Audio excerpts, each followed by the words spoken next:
God walks with His people through the fire. Imagine Him. Mo nang ayaw kahadlok kung ikaw na lang isa. Ang Babylonia, purting daghana og tao. Ang tanan, miyukbo sa mga larawan. Pero ang tulo, kahigala ni Daniel, si Shadrach, Meshach, ug Abednego, nagbarog sila at ubangan sa mga larawan. Wala gid sila muyukbo pagtingog sa trompeta. And even si Daniel, sa diha nga ging na siya nga muyukbo ka sa mga larawan. Kung sa gihimong Daniel, miuli siya siyang balay, giablihan niya yung bintana, nagampo siya sa Ginoo, hinungdan nakita siya sa mga pangulo sa Babylonia, o gidakop siya o gihulob sa langob sa mga leon. Oh. Kung ang tanan nikuyog na sa mao nga kultura, sa mao nga nagpadala na sa kahadlok, kaya pa ba nimong mubarog nga lig-on at ubangan sa Ginoo? Mano kung ikaw na lang isa, ayaw kahadlok, kay wala ka totally nag-inusara. Naapa ang Dios. Si Shadrach, Meshach ug Abednego, tuwa sa kalayo gibutang pero nahimong upat. Kay mikuyog kanila ang anghel sa Ginoo, ang Ginoo. Aron ipakita ng ilang desisyon nga moalagad sa Ginoo. Bisag luwason man sila o dili sa Ginoo, maoy hinungdan nga giluwas sila sa Ginoo. Mikuyog ang Ginoo didto sa kalayo. Ug misayaw sila ang upat nga nagdaig sa Ginoo. No?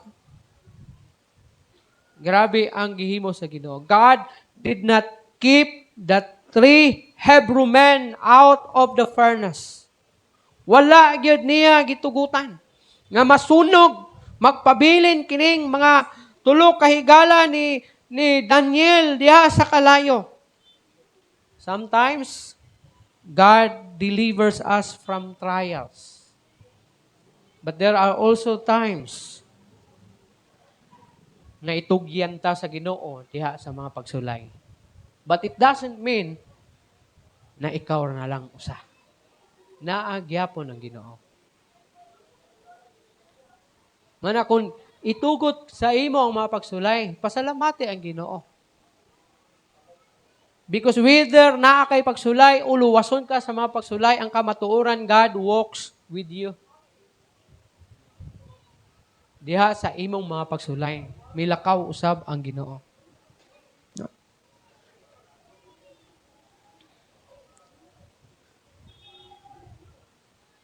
God did not keep the 3 Hebrew men out of the furnace. Instead, He joined them in the furnace. Mikuyog ang Ginoo diha sa hudno to prove to this 3 men nga dili lang mo tulo, kundi upat ta. And I will save you.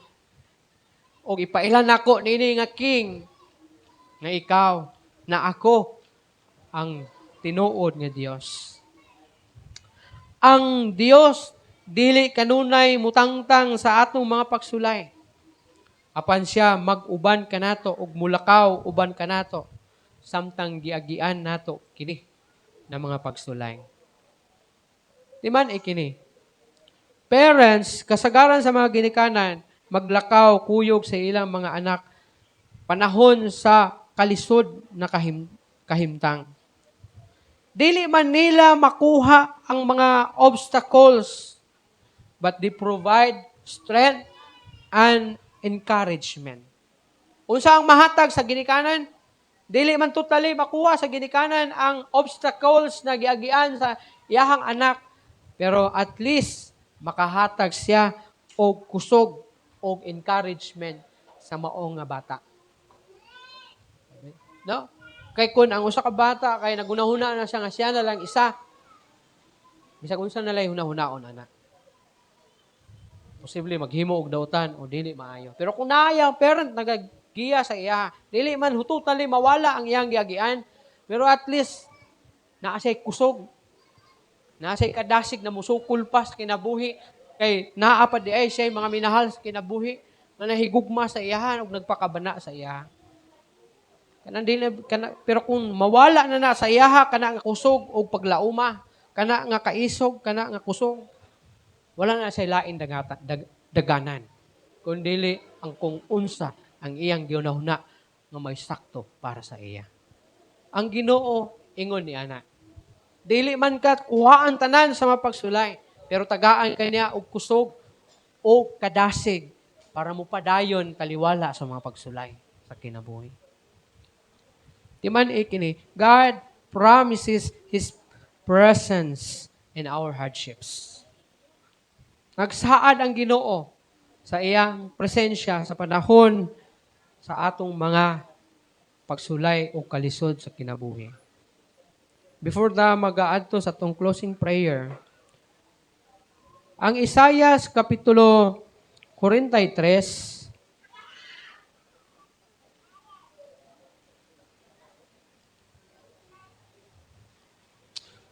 Isaiah chapter 43, verse 2, nag-ingon, sa diha nga ikaw mulatas sa katubigan, ako mag-uban kanimo. O sa mga kasapaan, kinidili makalapaw kanimo. Sa diha nga ikaw maglakaw latas sa kalayo, ikaw dili masunog.